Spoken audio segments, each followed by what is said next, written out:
Plus de 50 femmes du continent d'Afrique ont participé à cette formation des femmes médiatrices sur la résolution des conflits. À cette formation tenue en présentiel comme en virtuel, il y a eu aussi des femmes de différentes provinces de la RDC. C'est dans le souci de faire d'elles des vraies médiatrices, comme le précisent les organisateurs du panel de l'Union africaine en charge de l'accompagnement du mandat du chef de l'État pour l'exercice 2021.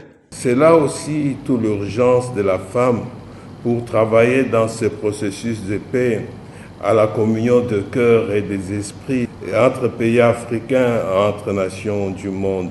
Les femmes ont un rôle majeur à jouer à chaque étape. Ceci fait sans doute preuve d'une existence de compétences bien déterminées à l'égard des femmes. Les représentants du panel ont été complétés par Julienne Lusenge, femme courage et membre de ce même panel, insistant sur la paix à préserver par tous les États. Nous avons été outillés aujourd'hui et les femmes ont demandé à ce que le panel puisse les accompagner pour le reste de leur travail.